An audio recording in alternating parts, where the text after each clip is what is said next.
Hello ভাই বোনেরা, আশা করি তোমরা সবাই ভালো আছো। তোমাদের ক্লাস 5-এর লেসন 7-এর দ্য রেবেল পোয়েট অর্থাৎ বিদ্রোহী কবির আজকে আমরা সেকেন্ড পার্টটি পড়ব। তোমাদের প্রথম পার্টটি ছাড়া আছে, আমার চ্যানেলে গিয়ে দেখে নিও। আর তোমাদের আমি ছবি সহ ভালোভাবে যাতে তোমরা বুঝতে পারো সেভাবে কানেক্ট করে পড়তে পারো, সেভাবে ভিডিওটা বানিয়েছি।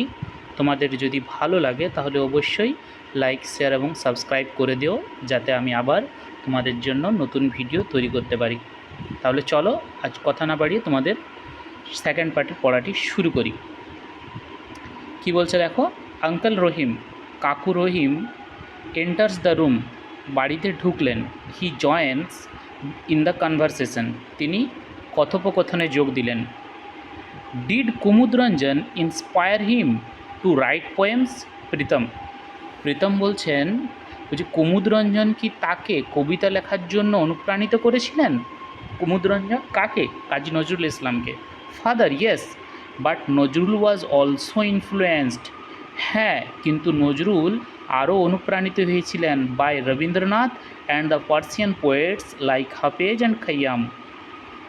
বলছে হ্যাঁ, তবে নজরুল রবীন্দ্রনাথ এবং হাফেজ ও খাইয়ামের মতো পার্সিয়ান কবিদের দ্বারাও প্রভাবিত ছিলেন। আমি এখানে বিশ্বকবি কবিগুরু রবীন্দ্রনাথ ঠাকুরের ছবি তোমাদের দিয়ে দিয়েছি, এবং পাশাপাশি ওয়ার্ড নোটগুলো, যেগুলো কঠিন কঠিন ওয়ার্ড নোট, সেগুলো কিন্তু আমি তোমাদের লিখে দিয়েছি বাংলা মানে সহ, তোমরা কিন্তু পড়ে নিও। এরপরে দেখো, আমি এছাড়াও হাফেজ ও ওমর খাইয়ামেরও, ইনাদেরও ছবি কিন্তু আমি তোমাদের দিয়েছি, তোমরা দেখে নিও। আঙ্কেল রহিম, কাকু Rahim, did you know that Nazrul joined the army under the British? তুমি কি জানতে যে নজরুল ব্রিটিশদের অধীনে সেনাবাহিনীতে যোগ দিয়েছিলেন? He was in the 49th Bengal regiment, তিনি 49তম বেঙ্গল রেজিমেন্ট ছিলেন। After the first world war, প্রথম বিশ্বযুদ্ধের পরে, দ্য রেজিমেন্ট ওয়াজ ডিসব্যান্ডেড, রেজিমেন্টটা কী হয়েছিল? ভেঙে গিয়েছিল। ইন 1920 সালে। So he came to Calcutta, তাই তিনি কলকাতায় ফিরে এসেছিলেন। তাহলে কি বলছে, তিনি ব্রিটিশদের অধীনে সেনাবাহিনীতেও যোগ দিয়ে দিয়েছিলেন কাজী নজরুল ইসলাম, এবং তিনি 49তম বেঙ্গল রেজিমেন্ট ছিলেন। কিন্তু প্রথম বিশ্বযুদ্ধের পরে 1920 সালে যখন রেজিমেন্ট ভেঙে যায়, তিনি কলকাতাতে ফিরে আসেন। Father, at that time Indians had Ryzen against the British rule, সেই সময় ভারতীয়রা ব্রিটিশ শাসনের বিরুদ্ধে জেগে উঠেছিল, যে ইংরেজদেরকে তাড়াতেই হবে। Nazrul protested against the cruelty of the British in his own way, Nazrul তার নিজের মতো করে ব্রিটিশদের নিষ্ঠুরতার বিরুদ্ধে প্রতিবাদ করছিলেন। ঠিক আছে, নিজের মতো করে, মানে কীভাবে তিনি প্রতিবাদ করছিলেন না, তিনি তার লেখার মাধ্যমে দেশবাসীকে জাগিয়ে তুলছিলেন। ইনফ্যাক্ট, যাই হোক, he also started writing poems, প্রকৃতপক্ষে তিনি কি করছেন, তিনি কবিতা লেখা শুরু করেছেন। Essays and songs to voice his protest, he is the rebel poet of India. তাহলে প্রকৃতপক্ষে তিনি তার প্রতিবাদ জানাতে অলসো স্টার্টেড রাইটিং পোয়েমস, তিনি কবিতা, এসেজ, প্রবন্ধ অ্যান্ড সংস, গান লিখতে শুরু করলেন। হি is the rebel poet of India, তিনি হলেন ভারতের বিদ্রোহী কবি। তাহলে কাজী নজরুল ইসলামকে আমরা কী নামে জানি? ওনাকে আমরা বিদ্রোহী কবি নামে পরিচিত উনি।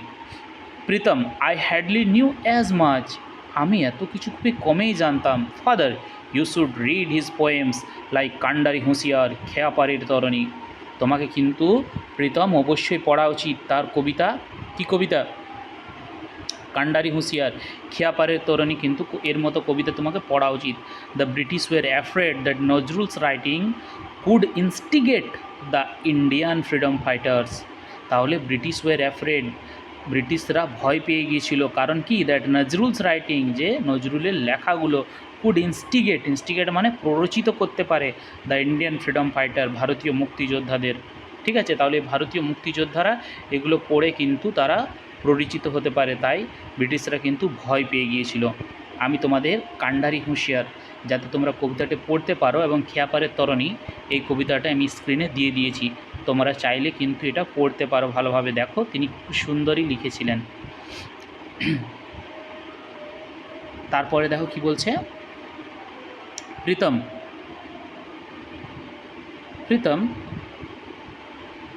What did the British do, ব্রিটিশরা কী করেছিল? দ্য ব্রিটিশ গ্রিউ পার্টার, ব্রিটিশরা কী করেছিল? ব্রিটিশরা হতবাক হয়ে পড়েছিল। আঙ্কেল রহিম বলছেন, father in 1922 Nazrul started a magazine ধূমকেতু হোয়ার হি পাবলিশড আনন্দময়ীর আগমনে আ পোয়েম। তাহলে 1922 সালে নজরুল ধূমকেতু নামে একটা পত্রিকা প্রকাশিত করেছিলেন, যেখানে তিনি আনন্দময়ীর আগমনে কবিতাটি প্রকাশ করেছিলেন। দেখো এই ধূমকেতু পত্রিকাটি আমি তোমাদের স্ক্রিনে দিয়েছি, এরকম দেখতে ছিল ধূমকেতু পত্রিকাটি, এবং সেখানে তিনি যে কবিতাটি লিখেছিলেন সেটাও আমি তোমাদের স্ক্রিনে দিয়ে দিয়েছি, তোমরা কিন্তু চাইলে পড়তে পারো, খুবই ভালো কবিতা। তারপরে দেখো কি বলছে, uncle Rahim, the British raided the office of Dhumketu, the poet was arrested from Comilla. তাহলে the British raided the office of Dhumketu, ব্রিটিশরা ধূমকেতুর অফিসে অভিযান চালায়। দ্য পোয়েট ওয়াজ অ্যারেস্টেড, কবিকে গ্রেপ্তার করা হয়। ফ্রম কুমিল্লা, কুমিল্লা থেকে। Pritam, what happened then? Pritam বলছে তারপরে কি হলো? Father, he was transferred to the Hooghly jail, ওনাকে হুগলি জেলে স্থানান্তরিত করা হলো। And there he began fasting, এবং সেখানে তিনি উপবাস করতে শুরু করলেন। It was his way of protesting against the torture of the British, এভাবেই তিনি ব্রিটিশদের অত্যাচারের বিরুদ্ধে প্রতিবাদ করছিলেন। ঠিক আছে, তিনি কিন্তু উপবাস অর্থাৎ তিনি খিদাতে ছিলেন, তিনি না খেয়ে ব্রিটিশদের অত্যাচারের বিরুদ্ধে প্রতিবাদ জানিয়েছিলেন। মানে ওনাকে জেলের ভিতরে পুরে দেওয়া হয়, তাও কিন্তু উনি থেমে থাকেননি, উনি নিজের প্রতিবাদের যে পদ্ধতি অন্যভাবে অবলম্বন করে কিন্তু তার প্রতিবাদের প্রক্রিয়াটি চালিয়ে যায়। Pritam, for how many days did he fast father? তিনি কতদিন অনশন রেখেছিলেন বাবা?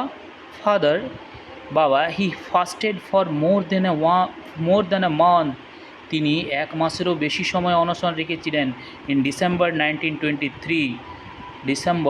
1923 he was released from jail. তাহলে 1923 সালে ডিসেম্বর মাসে তিনি জেল থেকে মুক্তি পান।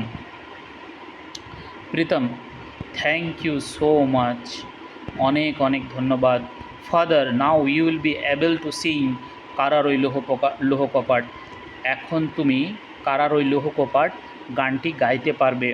উইথ জিল অ্যান্ড প্যাশন, জিল মানে কি উদ্যম, এবং প্যাশন মানে আবেগ, উদ্যম এবং আবেগের সঙ্গে। I am so proud that the teacher has selected me for singing. Pritam বলছে আমি খুবই গর্বিত যে শিক্ষক মহাশয় আমাকে গানের জন্য বেছে নিয়েছেন।